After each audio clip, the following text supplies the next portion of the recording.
turned aside by Barnekow.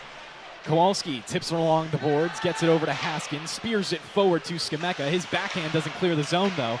Dragons hold it for a second. Matthew Harris finds it in the slot, and it's ripped off his stick by Skemeka. He'll wheel up ice, getting it off the boards. DeCero is taken out by Doyle. No call from the referees right there. Stony Brook still control. Put it out in front. Skemeka jabbed at it, but couldn't get it on net. Comes back to Haskins. Skating backwards, he'll rifle it into the right wing corner. Back forward is number 20, Evan Mudrick. Another one of those great forwards for the Dragons. 14 points on the season. Mudrick will get it in. Matthew Harris, the captain, in front. Matthew Harris dragging in front of the net. I don't even know if we could have seen that puck go in, but it looks like Barnekow made the save, and Harris completely dislodged the net from its moorings. Pretty fortunate to be coming up all right on that play. Went pretty hard into the net. Yeah. Obviously, that's one of those plays reminiscent of, if you want to say, Kreider and Carey Price. Yeah. Obviously, that didn't end very well for Price. It ended a little bit better for Barnekow because he's standing up right now ready to go. Didn't end well for the net, though. These nets take quite a bit of time at the rinks to reset onto their moorings. Quite heavy. Face-off will be in the neutral zone because of the play of Matthew Harris, and he'll go over to the bench for now, getting checked up by the medical staff. Genovese on the face-off, not going to win it against Kazicki. Comes back to Wenrick. He'll get it across, D-to-D pass. Now controlled to the far side with Nakagawa. Nakagawa trying to dump it off, tipped away and almost intercepted by Baccarin. Stony Brook will keep him at bay for now. Nakagawa once again gets it on the far boards. Nakagawa with some speed will get it in deep. Nasarino gets it ahead to the near side. Held in by Leopold. Tap back to Wenrick. His shot on goal saved by Nasarino. Another puck toward the net. No traffic. That's an easy stop for Nasarino. Face-off will once again be in the offensive end, and here comes the main man for these offensive zone face-offs. It's number 76, Will Kormanek. I'm going to talk about him all night for these face-offs because there's a lot of design plays for him. 14 goals on the season. There's a reason he has them. On this face-off, trying to get it back to Skemeka. Both of them get tied up. They take it away from Urbani, but instead it goes over to Genovese, who will put it off the glass and all the way down to Barnekow at the opposite end. He'll tap it off for Wenrick, collects on the backhand, holds at his goal line for a second. 7:38 to play in the first period. Shots are 9-8 in favor of the Dragons. Score is 1-1. Now taken ahead by DeCero. He'll look to mince it up in the neutral zone, and Stony Brook called offsides as Skemeka was a hair too far ahead of the play, and we'll get the face-off now coming in the neutral zone, Anthony. So the Seawolves will make a wholesale change. Dragons will keep the same 5 out. And we'll do it over again. This time, Stony Brook sending out their fourth line, headed by DiNapoli. He'll win the face-off back to Trezera. D-to-D pass over to Valenti. He'll rifle it towards goal, blocked out in front. That's going to be one that you wake up with in the morning if you're Nicholas. Nice little black and blue there.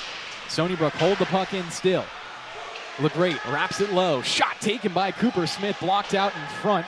Referees call no penalty on the contact. Trezera walks it down the near side. Trezera wrapping around the goal. The defenseman joining the play offensively. Trezera dangling out in front, and no shot was taken.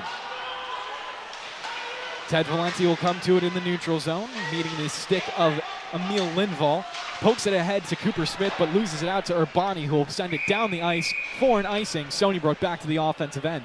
I feel like they've been getting a lot of favorable face-offs here, Anthony. Yeah, a couple of icings in a row. Had that little hiccup there on the in the neutral zone with the offside. Just lost control of the puck, but starting to get their footing back, get some momentum back. So they will be over to the left of Nasarino in the right dot. Newman out for it, flanked by Smith and Skemeka. 3 very capable goal scorers out on the ice right now, although Malik does not have his first of the season. Last season, the end of last season, Anthony, he was very, very good, just has not been able to reproduce that here. Yeah, I mean, end of last season, Christian Malik was probably the most important player on the team. Just completely, there was like a good 2-3 week run there where he just kind of put the team on its back. This year, been more of a playmaker, been more of a checking forward. Not as much offensive success to report. Malik with 9 total points on the season, all 9 of them assists. Trying to find his first goal here on senior night, although he is not a senior. He will return next year. Stony Brook setting it out in front again, flanking in onto it was Fess, but he got his stick tied up. Stony Brook keep it alive. Malik, the man we were talking about, gives it over to Kowalski. Skating to his right, feeds it back to Malik. Backhands it to the left circle. Stony Brook buzzing around like some bees. Kyle Smith gets it poked off his stick, and it's cleared past the zone. James Jacobs on the nice defensive play. He leads his team in goals as well. James Jacobs with 25 on the season.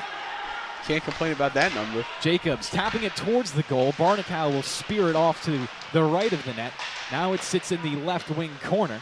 Taken away. Kazitsky filing out in front. His backhander was strong, but saved by Barnacow. Jacobs gets the rebound first, giving it back to the near point from Mudrick. Mudrick shot on goal, bouncing around. Sambuco almost tucked it in on the far side. Sambuco leading his team in points. Puts it around the boards down low. This team might start getting some butterflies. They're into March, and all of a sudden they're playing like a different team. King at the left wing, directing traffic. Trying to get people around screens. Andre Snoddy will pick up the ball carrier. Now it's Harrell. His skip pass down low gets into the hands of Crump. Crump still holding it on, matching up against Ben White. Crump trying to bump with his shoulder. Ben White is stronger, kicks it out. King for three, up and good. That's a good response from the Phoenixes. 14:47 to play in the first, 10-7 the score. Stony Brook up by 3. Con O'Connor now waving with his right hand, will now dribble with his right, switch back left, gives it to Ben White. Hands it off to Andre Snoddy, driving down the paint right now, getting towards the basket on the right side, spinning off his foot and firing a pass out of bounds. No one close to it. It goes into the coach's hands for Elon. Billy Taylor, not who was supposed to receive that pass. So we get a check-in. Leon Nahar coming into the game. Ben White tagged out. So some more scoring for the Seawolves, as the Nederlander can definitely shoot it from 3 and shoot it from distance. I'm going to be interested to see his matchup against Van Komen. It should be a fun one to watch. King once again handling the rock. He'll take this one forward, skipping it over to TK Simpkins. I'm noticing a lot of injuries right now, Kevin, for Elon.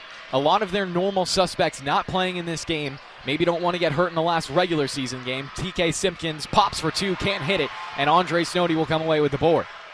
10-7 still the score, 14 to play in the first half. Luster fakes from 3, moves in mid-range, looking for it, can't hit it. Back for Andrew King. Starting at the right wing, crossing up CJ Luster, kicking it out, open for 3. Elon rotates it one more. Here's Crump, no good, off to the right. Van Komen on the putback finds it. Yeah, Van Komen's only an inch shorter than Victor Wembanyama in the NBA. 7'5" is Wembanyama. A little bit of a different skill set, though, when Wembanyama can shoot from 3 and shoot from the logo. I would be floored to see Van Komen even try that. O'Connor at the right wing, squatting, sending it to the near side. CJ Luster tips it, but it will go last off of Sherry, and will stay on the offensive end for Stony Brook. Sam Sherry is one of those point producers. We haven't seen Nick Dorn. We haven't seen TJ Simpkins. TK Simpkins the one in right now. I know that's confusing. It's confusing for us as well. Long pass over to Andre Snoddy, deep in the left wing. 10 seconds on the shot clock. Snoddy gets a touch on it again. Has to get going. Finds Leon Nahar, now over to Nick Woodard. Nick might just have to shoot it for Snoddy. Contested 3. Rattles, no good. Rebound fought for and goes over to Crump. He'll find King up the left side of the floor. Gets a pick, then sends it over to Crump. Left wing closed on quickly by Snoddy. Crump moves in mid-range, then floats a high pass. Back over to King, calling some shots. Looking at TK Simpkins right now. Wants him to get into a different area of the floor. TK moving around, not going to get the feed. Instead it goes to Sherry. Floats it up high for Van Komen. Van Komen at the right shoulder. Back for King. Room for a shot. Trying to pass it off. Ball onto the floor. Leon Nahar coming away with it and gets it over to Colin O'Connor. Stony Brook can transition quickly. Woodard holds it at the left wing, and Stony Brook will now reset. 23 seconds on the shot clock. O'Connor over to Stony. Back to O'Connor at the logo. He holds, calling traffic. Leon Nahar will move off his finger wave. Bounces it to mid-range for Luster. Back to O'Connor. His 3 up. No good, off to the right. Elon could run the floor quickly. Sherry behind everyone, but that lollipop of a pass is going to sail out of bounds. And we'll get an inbound for the Seawolves. Ben White will tag out Nick Woodard, who had a hot hand to start. He's made both shots he's taken, just not shooting a whole ton. And Gorman's in now.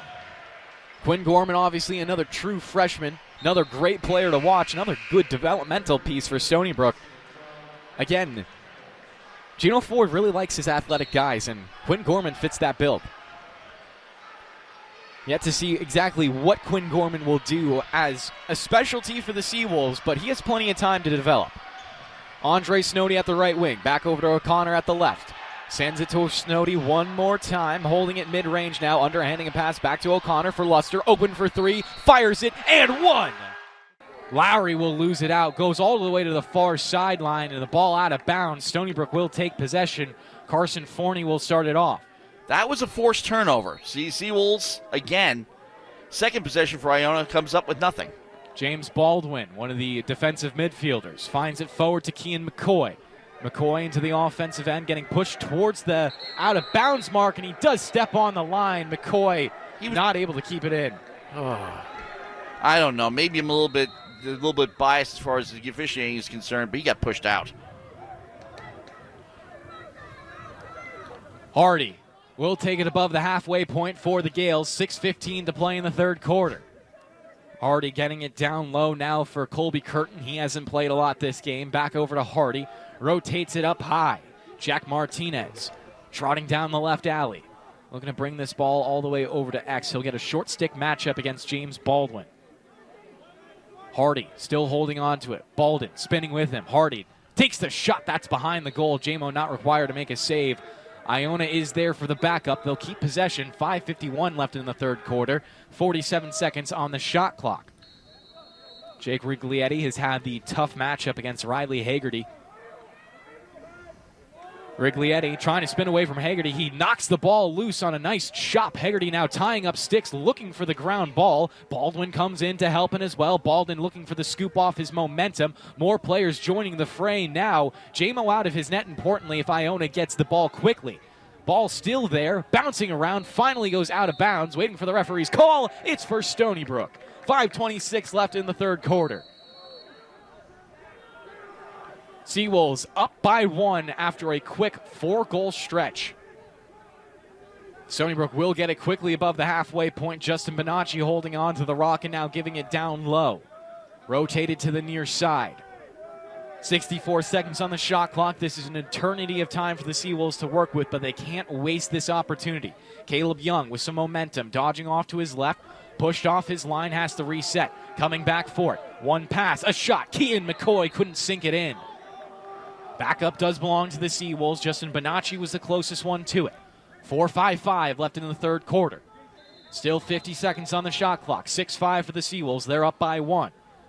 Caleb Young gets a touch at X. Bringing the ball to the near side. Young looking for a room out in front. The shot, actually, the pass was fanned on. First one, too, was Cooper Metz. For a second, I thought Klopfer was free and on the doorstep, but he never fielded the pass. Now it allows Agwamba to bring it forward. One of the defensemen, a long stick midfielder as well for Agwamba. He can really play both positions. Obviously, they're not too dissimilar. Obviously, a deep hole you use for both positions. Now Iona looking to settle things down with 4:15 left in the third quarter. 6-5 the score. Sun setting here at Kenneth P. Laval Stadium. It's a little bit of golden hour right now. Might affect these players' vision a little bit, but the sunken field, like Matt said, does help with that glare. 4 minutes left to play in the quarter. Iona still with the rock. Left alley, giving it back over to the high slot. Currently controlled by Jimmy Kennedy. He'll look to spin, now passing it off to Max Monzo. Monzo in the right alley, giving it down low to X. 25 seconds on the shot clock. They wrap around. JMO makes the save and shuts down the attempt from Petito. JMO will get it now below the goal line, instantly swarmed by two Gales, and somehow gets out of a pinch with a spin move. He'll pass it forward, and Stony Brook will get the clear. 3:30 to play in the quarter, and JMO is pumping up his guys after that one. That was an incredible move by JMO there to get free. I thought for sure that was going to be another turnover and the Seawolves might be in a bad position. Instead, Michael Klopfer finds it charging down the high slot. He'll think better of his position and pass it off to the left alley. It works its way down low to the near side with Ray O'Brien. Back over, Colin Williamson, goal line extended, looking for Bonacci. He's been the hot hand. Stony Brook, importantly, without Tanner Williams as well. Talked to Stony Brook Athletics during halftime. They said he was a game-time decision today. 2:53 left in the quarter. Worked back up to Klopfer. He'll try in the right alley this time. Strutting down low, goal line extended, wrapping around the goal to the far side. Klopfer takes a couple of steps back, reset it, matching up against Agwamba. Klopfer puts it in the middle, broken up instantly. There's a loose ball ensuing, and the Gales come away with it.